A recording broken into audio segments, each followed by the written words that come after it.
All right, welcome to The Explainer. Today we are diving deep into 400 years of history. We're going to see how France built a global empire, second only to the British, and then how it all just seemed to vanish. Let's get into it.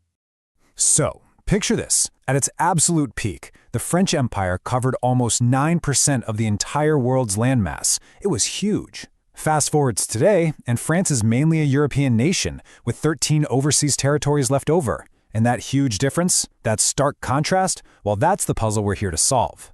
Right, so you've got to ask, how does something that massive just go away?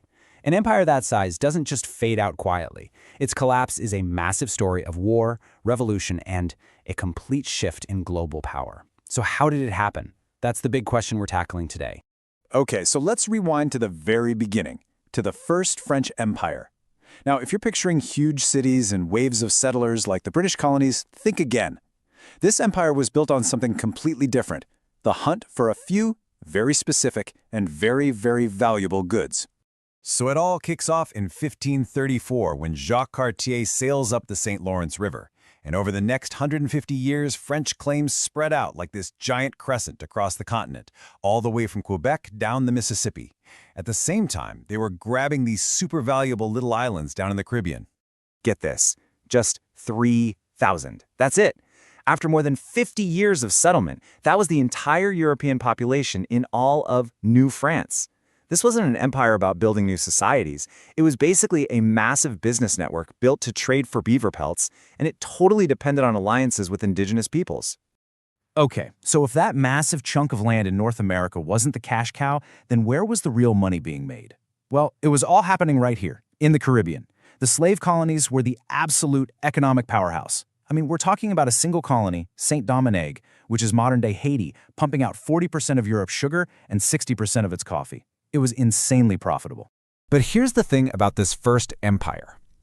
It looked enormous on a map, but in reality, it was kind of like a house of cards, and it was all about to come tumbling down because of one single globe-spanning war that would completely redraw the map. Remember this year, 1763. This is the turning point, the moment everything changed. The 7 Years' War, which was basically the first real world war, ends in a total, catastrophic disaster for France, and the price for peace was, well, their empire. And the price of that defeat? Oh, it was brutal. France lost pretty much everything in North America. Canada, gone, handed over to Britain. All that land east of the Mississippi, also gone, to the British. Its big plans for India? Yeah, those were toast too, reduced to just a few little trading posts. The dream of a French North America was officially dead. And then the final nail in the coffin for this first empire comes from, of all people, Napoleon Bonaparte. See, he was focused on conquering Europe, and he needed cash. Plus, he saw a chance to create a major headache for his biggest enemy, Great Britain. So what does he do? He sells the entire Louisiana territory, this massive swath of land, to the brand new United States. And just like that, the first chapter of the French Empire was closed. You'd think after losing a continent, they might give up on the whole empire thing, right? Nope. After the chaos and humiliation of the Napoleonic Wars, France was looking to rebuild its prestige, its national pride. And this time, it set its sights on a whole new part of the world, Africa and Asia.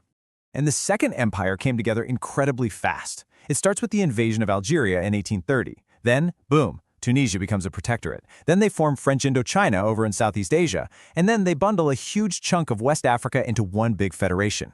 This wasn't about trading posts anymore. This was about straight-up conquest and direct rule.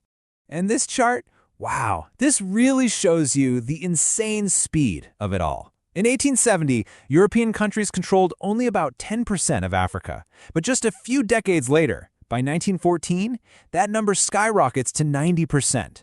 And France was right at the heart of this scramble for Africa, grabbing a massive piece of the pie for itself. So how did they justify all this? What was the big idea behind it? Well, it was something called the mission civilisatrice, the civilizing mission. The core belief was that France, as a superior culture, had a duty to go out and spread its language, its values, its way of life to people they considered less developed. It was the perfect moral cover for conquest. So, this new empire is bigger and seemingly stronger than the first. It looks unstoppable. But 2 devastating world wars are on the horizon, and they're going to completely change the game. lighting a fire under independence movements that will bring the whole thing crashing down in a very, very violent way. Think about it. The World Wars just shattered that whole myth of European invincibility. And on top of that, France relied on about 600,000 soldiers from its colonies to fight. These men saw Europe tear itself apart, they fought for ideals like liberty, and then they went home. And you can bet they had some new ideas about what that liberty should mean for them, too. The end really came down to two incredibly brutal, drawn-out wars. First, in Indochina, where France faced a humiliating military defeat. But the war in Algeria, that was on another level of vicious. And why was it so different? Because in the eyes of France, Algeria wasn't just a colony. It was legally part of France itself. With over 1 million French settlers living there, they fought tooth and nail to keep it.